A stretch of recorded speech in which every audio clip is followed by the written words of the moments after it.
Bab 86. 2 hari setelah pembicaraan bersama ibunya, Rejang berangkat meninggalkan pulau. Saat ini, dia masih berada di atas punggung Raja Wali putrinya yang terbang menuju Kinjal. Walau langit masih gelap, namun secercah sinar matahari sudah bisa terlihat. Pandangan mata Rejang yang tajam memandang jauh ke semua arah, menyapu daratan yang sekarang sudah mulai hijau lagi, karena rumput dan pohon mulai tumbuh. Dia tidak tahu bahwa negeri yang dia selamatkan sekarang pun pecah-pecah, karena memang lumrah setiap kekacauan akan muncul pahlawan kesiangan.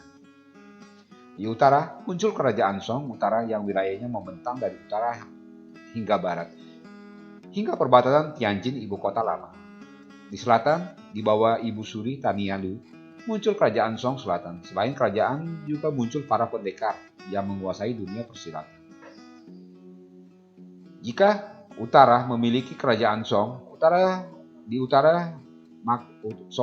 maka pendekar ternama yang merajai utara adalah Tangan Aki, Chandra Sung. Di timur muncul jagoan yang terkenal dengan julukan Pedang Hiu karena memang dia seorang perampok di Laut Timur. Di barat muncul 2 pendekar yang memiliki nama, namun yang paling ditakuti adalah Dewi Tangan Pedang. Sedangkan di selatan, Panglima Besar Kerajaan Song, Randu adalah jagoan yang terkenal. Saat Rejang tiba, dengan Raja Wali semua orang menyambutnya. Setelah menyapa semua orang, dia memasuki istana yang kini terlihat megah. Tanialu yang melihat adiknya turun lalu menariknya untuk duduk di sisinya. Bagaimana kabar ayah dan ibu serta putraku? Tanyanya ketika Rejang sudah duduk. Rejang diam menggaruk-garuk kepalanya sembari berkata, apakah tidak ada makanan untukku? Perutku sudah sangat sudah terasa lapar. Mendengar itu Tania meminta pelayannya untuk membawakan makanan. Sementara Rejang makan, Tania melanjutkan pertemuan dengan semua orang. Undangan itu ditujukan kepada paman. Tanya Tania. Randu mengangguk lalu menjawab, benar Ibu Suri, mohon petunjukmu, apa yang mesti aku lakukan? Tania diam. Jika tidak ada Rejang, mungkin dia bisa memutuskannya, namun sekarang ada adiknya, maka pendapat adiknya pun harus didengar. Karena adiknya masih makan, maka dia menjawab, kita tunggu, dia selesai makan. Semua mengangguk paham. Rejang yang juga mendengar itu, namun dia tidak mempedulikan. Setelah semua makanan habis, dia bangkit lalu berkata, jika diundang, maka wajib untuk datang. Daniel tersenyum lalu berkata, paman mendengarnya. Datanglah dan lihat apa yang mereka ingin lakukan. Guru negara bangkit lalu berkata, mohon maaf Ibu Suri, ini menyangkut nama kerajaan kita. Karena ada perwakilan dari utara, maka kita harus mencari tahu siapa dan bagaimana tinggi rendahnya kekuatan yang dimiliki lawan-lawan. Randu membungkuk lalu menjawab, aku sudah meminta orang-orang kita mencari tahu siapa ketiga orang itu. Semua orang menatap Randu, ingin tahu penjelasan selanjutnya. Randu kembali berkata, di utara ada Chandra Sung yang dijuluki Tangan Api, kekuatannya tidak dibawa. Mendengar itu, Tania dan lain-lain sedikit terkejut. Jika dulu sulit untuk mencari tandingan Randu, maka jika dia mengatakan lawan memiliki kekuatan tidak dibawanya, berarti lawan itu bukan lawan yang enteng. Namun, semua diam menunggu Randu yang kini kembali berkata. Dari timur si Pedang Hiu, walau dia merajai daerah pantai timur, namun menurut laporan yang aku terima, dia masih jauh di bawah. Untuk penguasa bagian barat, kami buta karena tidak ada informasi apapun tentangnya, kecuali dia seorang wanita tua renta yang memiliki kekuatan tinggi sehingga membuat semua jagoan di barat tunduk padanya. Apa julukannya? Tanya-tanya. Randu diam lalu menjawab, Dewi Tangan Pedang. Dengar itu Rejang sedikit kaget, tapi dia membuang jauh pikirannya karena Randu menyebut seorang nenek tua renta, sedangkan istrinya tidaklah tua, bahkan masih sangat muda. Kapan pertemuan itu diadakan? Kembali Tania bertanya.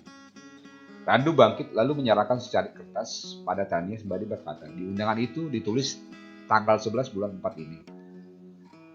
Tania coba menghitung lalu berkata, itu tidak lama lagi, paman bersiaplah dan berangkatlah ke sana. Randu bangkit membungkuk, setelah itu dia meninggalkan ruangan itu. Negeri ini terpecah seperti ribuan tahun lalu. Tugas putramu akan sangat berat menyatukan kembali negeri ini. Rejang berkata pada kakaknya. Tania mengangguk lalu menjawab, tadi engkau belum menjawab pertanyaanku, bagaimana kabar mereka? Rejang tersenyum menjawab, semua baik-baik saja. Aku meninggalkan pulau karena permintaan ibu. Ada apa? Tanya Tania penasaran. Rejang tersenyum menjawab, mereka hanya rindu padamu. Ibu memintamu untuk datang ke sana karena hampir setahun engkau tidak berjumpa dengan putramu. Tania mengangguk lalu kembali bertanya, apakah aku bisa membawa kakak Robinmu? Rejang mengangguk lalu menjawab, tentu. Kakak Robin juga tentu rindu pada putranya itu. Tania tertawa bahagia lalu berkata, aku akan berangkat nanti sore. Rejang mengangguk, lalu melangkah keluar menemui murid-muridnya yang menunggu di luar istana. Melihat Rejang keluar, maka murid-muridnya memberi hormat, lalu maju sembari berkata, apakah kakak sudah makan? Rejang mengangguk sembari mengelus kepala Lala yang sekarang sudah menjelma menjadi gadis cantik. Mendengar itu, wajah Lala cemberut. Melihat ini Rejang pun berkata, simpanlah nanti sore, aku akan butuh makan lagi. Wajah Lala yang cemberut kembali tersenyum mendengar kata-kata Rejang. Di antara mereka, Janet berdiri sembari menarik seorang laki-laki. Setelah dekat, ia membungkuk diikuti laki-laki di sampingnya. Kakak, terima hormat kami. Dan perkenalkan, ini suamiku. Janet berkata memperkenalkan suaminya. Rejang pun tertawa lalu menjawab, bangkitlah, aku mendoakan semoga keluarga kalian langgeng. Janet tersenyum lalu berkata sembari menarik tangan Rejang, mana hadiah untuk kami? Mendengar itu Rejang tertawa lalu bertanya, hadiah apa yang kau inginkan? Janet maju lalu berbisik, suamiku sedikit lemah dengan tenaga dalamnya. Bisakah kakak membagi sedikit untuknya? Mendengar bisikan itu Rejang tertawa lalu menjawab, nanti malam aku akan mampir ke kediaman kalian. Janet tersenyum mengangguk walau sekarang dia menjadi tabib kerajaan, namun sifat manjanya pada Rejang tidak hilang. Bergantian semua muridnya berbagi cerita padanya. Putri Radu yang sekarang menjadi pengawal dalam sana maju berkata, Tuan muda, kapan engkau akan menyebut Dewi? Rejang tersenyum menjawab, kakak tahu sifatnya. Dulu dia berjanji setelah dia selesai di sana, dia akan kembali ke sini. Mari kita tunggu dia. Ini sudah setahun, seharusnya dia sudah selesai di sana. Bantap Mutiara. Rejang mengangguk sembari menjawab, engkau benar, aku akan mengatur waktu untuk menyebutnya. Bagaimana kondisi Dewi? Setelah meninggalkan Kizo dengan Raja Wali Kuning Emasnya yang terbang tanpa henti ke kampung halamannya.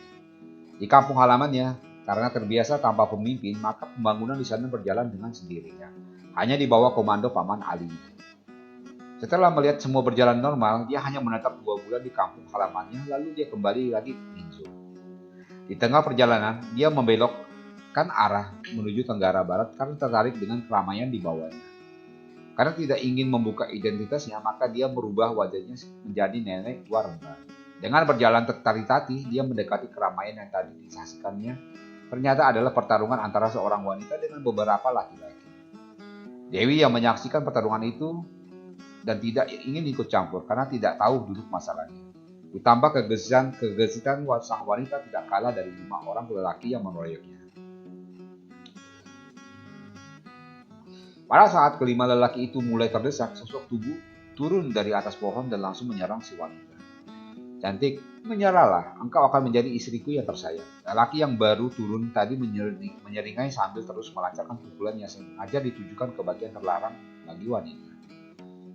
Beberapa jurus sang wanita masih bisa menahan serangan itu. Namun beberapa jurus kemudian, dia mulai kewalahan. Karena lelaki itu dibantu kelima lelaki yang juga mengirimkan serangan secara diam-diam.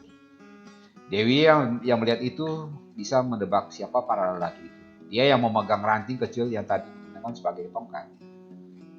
Dengan ranting itu, dia maju lalu menggerakkan ranting di tangannya. Hanya satu gerakan ke-6 orang itu jatuh terlentang di tanah, tidak dapat bergerak lagi. Bajingan hanya berani main keroyokan. Aku tidak menjatuhkan tangan kepada kalian. Itu patut disyukuri. Namun kalau lain hari kalian masih melakukan hal yang tidak terpuji lagi, maka kepala kalian taruhannya. Bentak Dewi sembari membuka totokannya. Maafkan kami, bolehkah kami tahu siapa kalian? Pemimpin lelaki itu pun bertanya. Dewi yang berubah wajahnya dengan topeng tinggi tertawa lalu dia menjawab, kalian tidak perlu tahu siapa aku. Panggil saja aku Dewi Tangan Pedang. Keenam lelaki itu mengangguk lalu menjawab, kami tunduk dan mengikuti perintahmu, tidak akan melakukan hal yang tidak terpuji lagi. Dewi tertawa lalu berkata, sudahlah, kalian tinggalkan tempat ini. Keenam orang memberi hormat lalu meninggalkan Dewi bersama wanita yang tadi mereka keroyok. Setelah mereka pergi, wanita tadi menjatuhkan diri berlutut lalu berkata, Dewi, aku Nia Cheng mengucapkan terima kasih atas bantuan. Dewi merasa tertarik dengan wanita yang mungkin dari segi usia di atasnya. Namun saat ini dia menggunakan topeng tipis hingga terlihat tua. Engkau bangkitlah. Dewi yang memerintahkan Nia Cheng untuk bangkit. Setelah Nia Cheng bangkit, Dewi kembali berkata, jurus yang engkau gunakan untuk melawan para perampok tadi cukup bagus. Siapakah gurumu? Bab 87. Nia Cheng menjawab, aku hanya berguru pada kakek yang kini telah tiada. Akhirnya Nia menceritakan kisah hidupnya. Dia tidak tahu bahwa wajah di balik topeng itu terlihat sangat terkejut dan sedih. "Apakah suamimu yang bernama Rejang Li itu pincang?" katanya. Tanya Dewi. Wajahnya sedikit terkejut mendengar pertanyaan itu. Dia mengangguk. Lalu dia berkata, "Aku sengaja meninggalkan putraku bersama orang yang aku percaya untuk mencari suamiku itu. Kakek mati bukan karena jatuh, namun dibunuh olehnya, dan aku akan menuntut balas padanya." Dewi terdiam, mendengar wanita di depannya ini sudah memiliki putra dari pernikahan mereka. "Sepanjang perjalanan ini, aku banyak mendengar kejahatan yang dia lakukan," tambah Nia Cheng. Dewi yang mendengar itu pun bertanya, "Bagaimana maksudnya?" Nia tertawa. Dia yang terlihat baik ternyata adalah bajingan. Banyak wanita yang dinodainya, bahkan di antara mereka juga memiliki anak. Sejak saat itu, Nia Cheng mengikuti Dewi, mendapat pelajaran darinya hingga kekuatannya semakin tinggi. Banyak perampok yang tunduk pada mereka, hingga Dewi Tangan Pedang pun terkenal di barat, dan dinobatkan sebagai jagoan nomor satu. Sama seperti Randu, Dewi Ye pun menerima undangan untuk menentukan siapa di antara para jagoan dari 4 penjuru yang akan menjadi yang nomor satu. "Aku akan menghadiri pertemuan ini. Kalian juga jaga tempat kita," perintah Dewi Ye kepada orang-orangnya yang dia kumpulkan dan melatih mereka hingga memiliki kekuatan tempur tinggi. Nia Cheng dan lain-lain mengangguk sembari menjawab, "Dilaksanakan dunia." Walau tanggal yang ditentukan masih lama, Dewi Ye sengaja berangkat lebih dahulu karena ingin tahu siapa saja yang hadir. Dia sangat membenci Rejang. Walau begitu, jauh di lubuk hatinya dia berharap Rejang hadir saat pertemuan itu. Dari tempat tinggalnya untuk ke Gunung Wutai, di mana diadakannya pertemuan, membutuhkan beberapa hari untuk tiba di sana dengan berjalan kaki. Sementara di Kinzo, Rejang menambah pelatihan murid-muridnya, termasuk juga Randu mendapat pelatihan tambahan. "Aku akan berangkat besok, karena perjalanan ke sana membutuhkan waktu 7 hari dari sini," Randu berkata setelah menerima pelajaran dari Rejang. Rejang mengangguk lalu menjawab, "Jika memungkinkan, aku akan menonton acara itu sebelum kembali ke tempat tinggal." Randu mengangguk lalu berkata, "Baiklah, sampai ketemu di Gunung Wutai." Rejang mengangguk dan meninggalkan Randu. Dia kembali ke tempat tinggalnya yang disiapkan oleh Tania untuknya.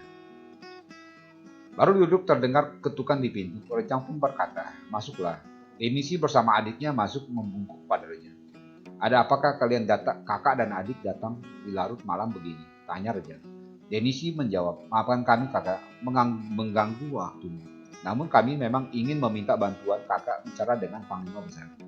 Rejang diam karena ingin tahu apa yang diinginkan kedua kakak beradik ini.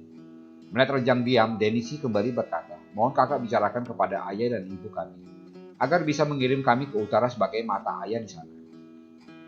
Mendengar itu Rejang tersenyum lalu dia bertanya, "Apakah kalian sudah pernah memintanya kepada mereka?" Kedua kakak adik itu menggelengkan kepala mereka. Melihat ini Rejang pun tertawa kecil. "Jika begitu, aku akan menyampaikan permintaan kalian pada Paman Randu. Namun aku tidak bisa menjanjikan disetujui oleh mereka.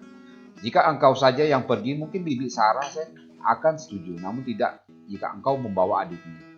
Kedua kakak beradik itu diam. Mereka tahu bagaimana sayangnya Sarah kepada mereka berdua.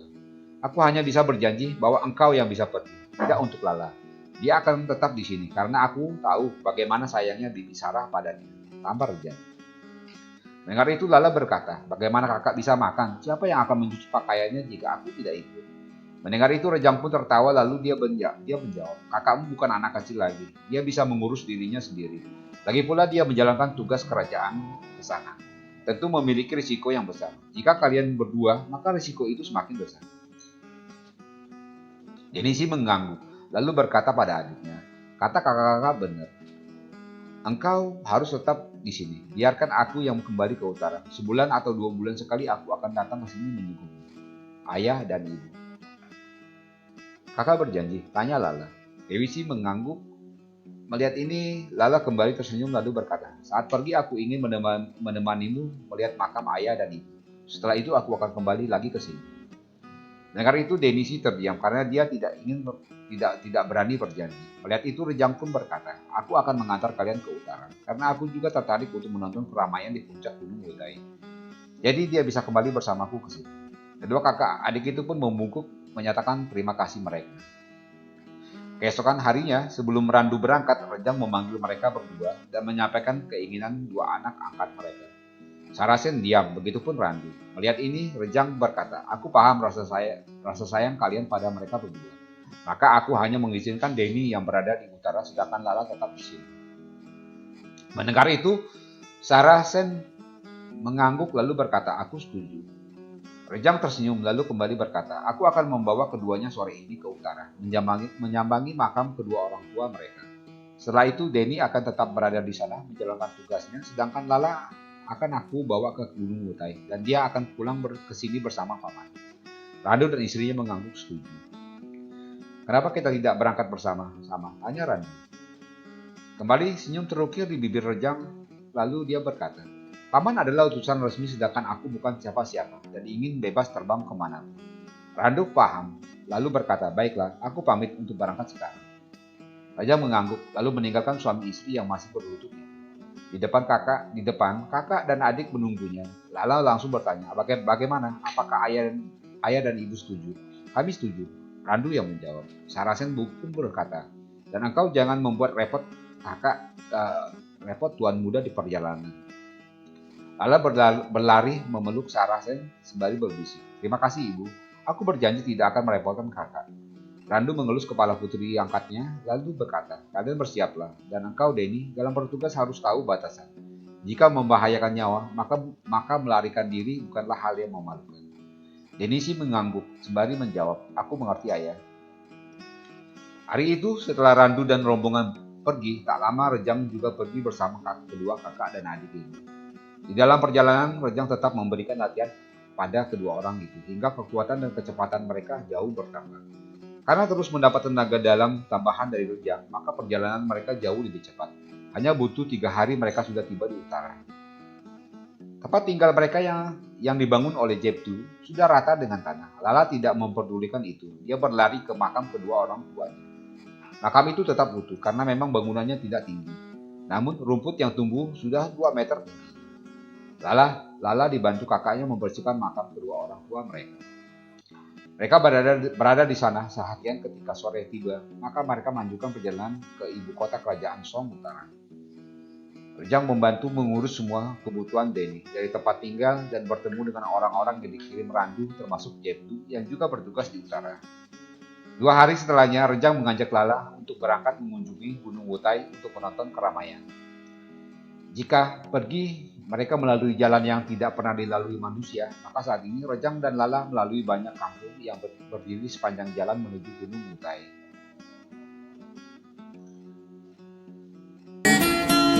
Jangan lupa ya, subscribe dan komennya. See you!